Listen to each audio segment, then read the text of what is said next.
Hello everyone and welcome back to the channel. I hope every one of you is doing great. For those who are new and if you are not used to this channel, we are always dealing with English. And if you are learning English too, this is exactly where you are meant to be. You must be guessing what you are going to be dealing with today. In today's video, I will be teaching you present continuous tense. Muraho neza. Uyu munsi tugiye kuba turebera hamwe present continuous tense. This is not difficult at all. Ntabwo ikomeye. Iyo tuvuga present continuous tense tuba tuvuga ibikorwa biri kuba aka kanya. Urugero, uri gukora iki aka kanya, ndi gukora iki aka kanya. Let me give you a simple and quick example. I am teaching you English. My phone is recording and you are following me. Ndi kwigisha Icyongereza. Telefone yanjye iri kurikodinga. Hanyuma wowe urankurikiye. Nibingibi tugiye kwiga kuvuga mu Cyongereza. Turaza kureba n'uburyo bwinshi dushobora gukoresha present continuous tense atari ukuvuga gusa ibintu biri kuba aka kanya. Urwo ni urugero rwa mbere mbahaye. We can use present continuous tense to talk about actions that are happening right now. Ushobora gukoresha kandi present continuous tense uvuga ku gikorwa icyo ari cyo cyose kiri kuba muri iki gihe ariko ntabwo ari aka kanya neza aka kanya ibintu urimo uhugiyemo muri ino minsi. Let's take an example. For instance, you are learning English in these days. You are learning English in these days. Dufata urugero ko muri ino minsi umaze iminsi urimo kwiga Icyongereza. Kugira ngo usobanure icyo gikorwa urakoresha present continuous tense. You must be running a business in nowadays. You have to explain that action by using present continuous tense. Hari business wenda uri gukora muri ino minsi, icyo gikorwa uri gukora muri ino minsi, not necessarily now. Ntabwo ari iby'aka kanya gusa nk'ubu turi kuvuga nka rwa rugero rwa mbere natangiye mbaha. Ibintu byose urimo muri iki gihe ushobora kubisobanura ukoresheje present continuous tense. And don't be afraid, this is very simple. Muri video y'ubushize nari nabakoreye video kuri future simple tense babwira ko ari iba yoroshye cyane, muze no kureba video. Iba yoroshye cyane ariko na present continuous tense iroroshye kandi irakenerwa mu buzima bwa buri munsi. Igihe cyose ushaka gukoresha Icyongereza, I'm telling you, you need to use present continuous tense. Ndakubwiza ukuri yuko present continuous tense urayikeneye byanga bikunda. Ubwo n'ubundi buryo bwa kabiri ishobora gukoreshwa. Ubundi buryo turaza kubureba nyuma. Ahubwo reka tubanze turebe ese tuyirema gute. How do you form present continuous tense? Just keep in your mind that we are going to need verb to be. Wowe banza wumve yuko turaza gukenera verb to be. Verb to be. Verb to be ni iri budufashe gukora present continuous tense.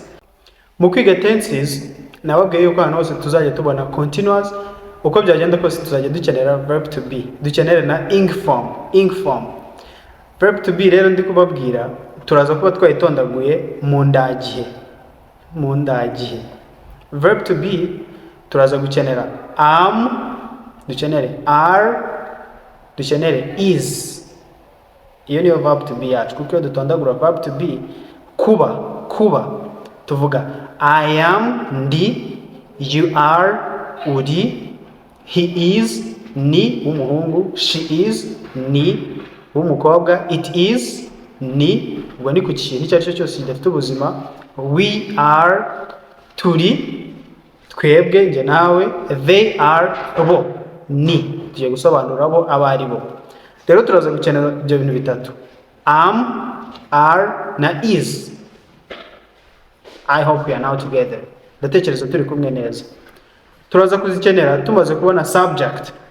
Turabanza subject uruhamwa ukora igikorwa I, for instance njyewe ndi kuvuga, hanyuma duhita dukenera verb to be, duhita dushyiraho verb twongeraho ing form. Ndatekereza turi kubyumva. Reka tubyoroshye none. Ni subject plus verb to be plus verb plus ing form. Hanyuma turongeraho na object bitewe n'icyo ushaka gusobanura. Mu rugero natangiye kuvuga ngo I am teaching. I am teaching. You are learning. Ndi kwigisha. Uri kwiga. I subject am plus am yavuye kuri ya verb to be. Teach ni verb twongeraho ing form bihita biba teaching. I am teaching. Noneho wowe you are learning. ukongera icyo uri kwiga. What are you learning? Are you learning mathematics, physics, or any other subject? I don't know. Now, imagine anything that you are doing at the moment. Tekereza ikintu ushobora kuba uri gukora aka kanya. What are you doing right now? You can even look at your back. Reba nk'inyuma yawe ni ibiki biri kuba. Ugiye kubisobanura niba ari ibintu biri kuba bikomeza, harimo continuous, present continuous, urabisobanura ukoresheje present continuous tense. That is the example. For instance, it is raining here. It is raining here. Imvura iri kugwa hano. But I'm kidding, it is not raining. Ariko narindi gukira ntabwo iri kugwa. Ariko iramutse iri kugwa ngashaka kubisobanura, there is no way out. I will definitely need to use present continuous tense. Now, we have understood that it is used to refer to actions that are happening at the moment. What if actions are not happening? Noneho tugiye gusobanura ibikorwa bitari kuba, ubwo tugiye gumpakanya negative form. What if we are going to explain something that is not happening?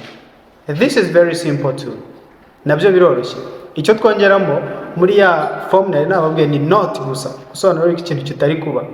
Navugaga ngo you are learning. Uri kwiga. Noneho ngiye kuvuga ngo ntabwo uri kwiga. Icyo ndi bukore ni ukongera not inyuma ya verb to be. You are not learning. Ubwo icyo uri kwiga ushobora kongeraho bya bindi mbabwira bya object cyangwa complement. You are not learning. Nari mvuze ngo imvura iri kugwa. Ku mvura iyo tuvuga ngo iri kugwa ntabwo ijambo imvura rigarukamo. Just note that.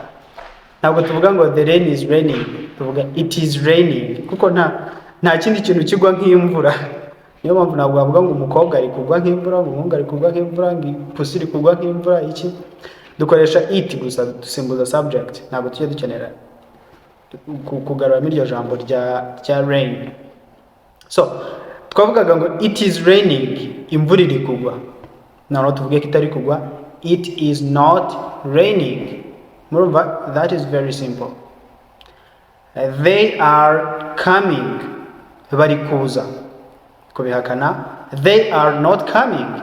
Icyo twongeyeho ni not gusa inyuma ya verb to be. Nothing else. Iyo turi kwiga rero grammar, ntabwo mbashaka ko tubyiga gusa njye kubifata mu mutwe. Banshaka ko ubyiga ukabyanderstandinga ugatangira no kubikoresha. Ubikoresha buri munsi. Niyo mpamvu ugomba kuba ufite ingero mu mutwe wawe nyinshi. Reka dufate nk'urugero. You are cooking. Uri guteka. Mu kubihakana, you are not cooking.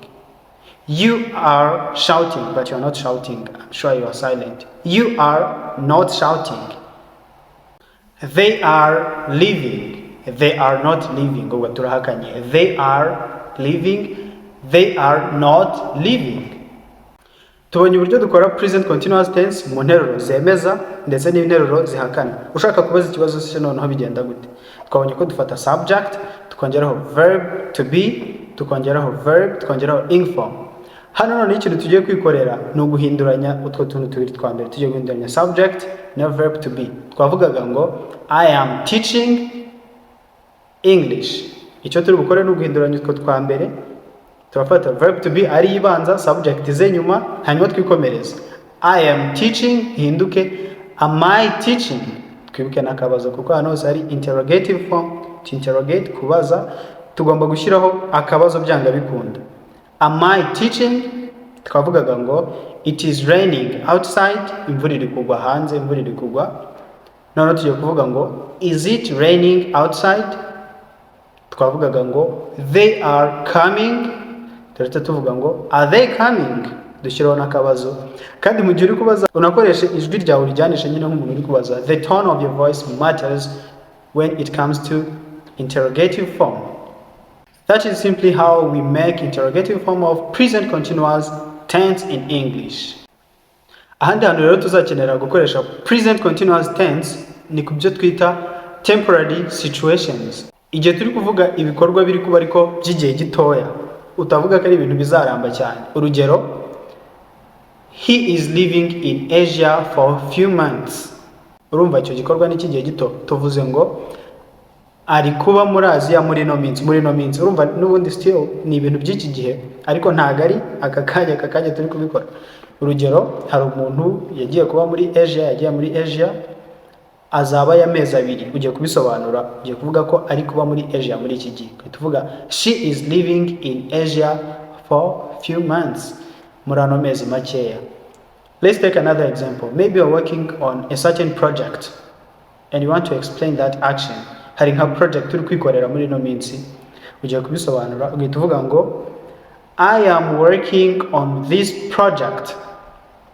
I am working on this project. Ushaka kongera wenda in these 2 weeks, muri bino byumweru bibiri wenda. I am working on this project in these 2 weeks. I am working on this project in these 2 weeks. Iyo ni indi situation dushobora gukoresha present continuous tense dusobanura any temporary situation. Ahandi hantu rero igikunda gukoreshwa cyane ugasanga abantu byanabagoye bari kwifata nkaho ari inzagihe, ari future simple tense, ni ku byo twita future plans. Kuri future plans, future plans igikorwa uri gutegura, hari ibintu uri gutegura ariko mu gihe kiri buze wenda kiri imbere. Hano naho dukoresha present continuous tense. Aka kantu kari mu bwenge bwinshi cyane. I bet when you use this some people are going to get lost. Ndabizi akano gakoresha hari abantu bamwe bazatakara, ariko reka tukige. For future plans, iyo hari plans, hari ibintu uri gutegura mu gihe kizaza, ushobora gukoresha present continuous tense ariko usobanura ibyo bintu bizaba. Reka dufate urugero. Wowe n'inshuti zawe mwapanze yuko ejo muzahura. That is a future plan.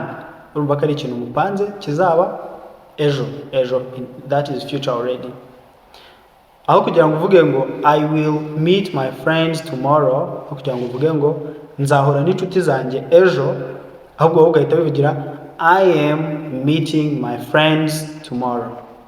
I am meeting my friends tomorrow. Ibyo bivuga yuko icyo kintu kizaba ejo. That is a future plan.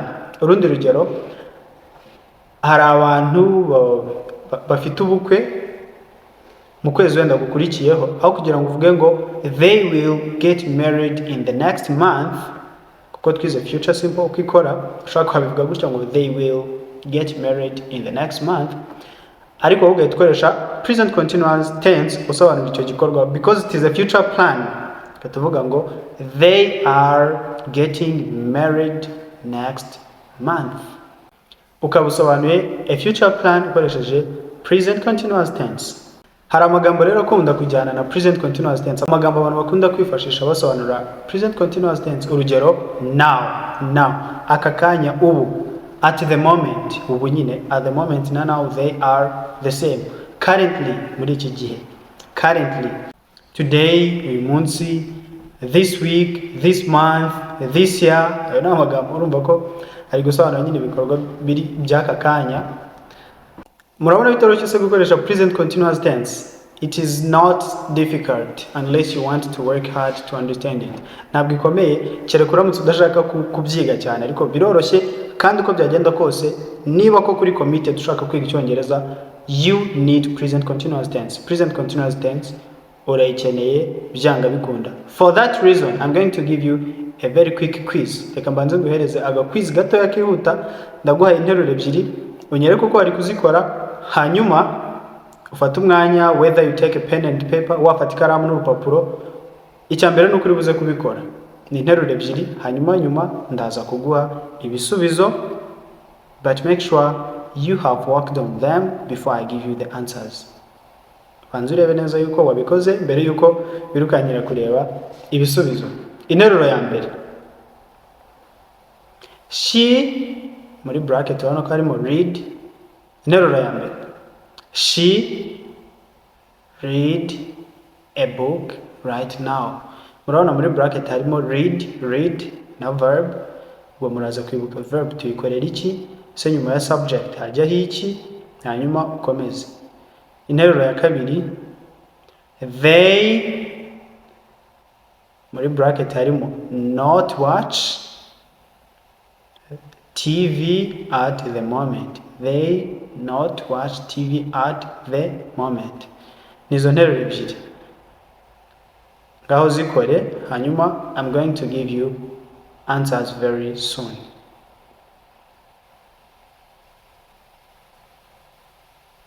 Great job.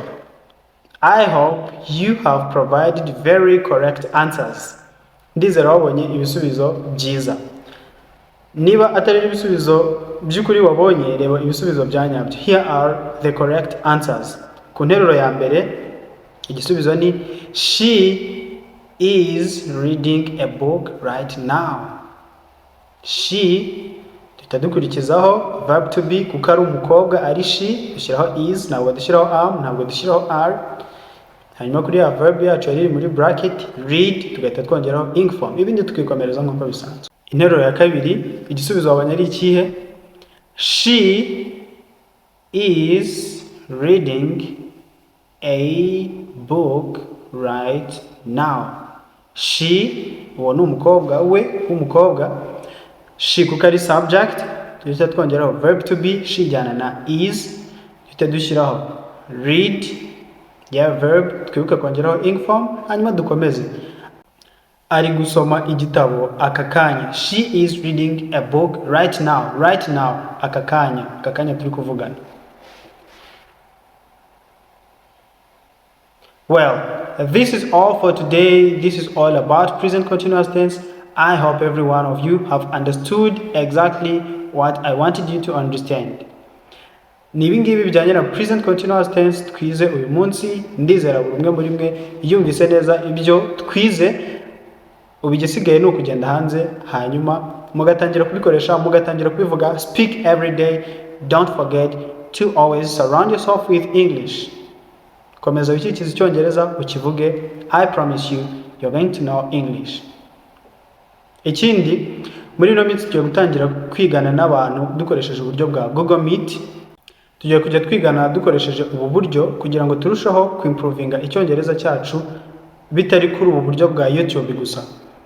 Abantu bose aho bazaba bari hose, whether you are in Australia, in America, in India, in Burundi, in Zambia or elsewhere, kuko njya mbona abantu benshi bareba videos zacu bari muri United States, muri Australia, muri Canada, muri India, Zambia and all parts of the world. Muze kureba contact zanjye kuri ino video, hanyuma munyandikire kuri WhatsApp, then turebe uburyo twatangira kujya twigana turebana dukoresheje Google Meet. Now, if you have reached this far, don't forget to hit the subscribe button, like, share, and comment. Let us call it a day. Bye.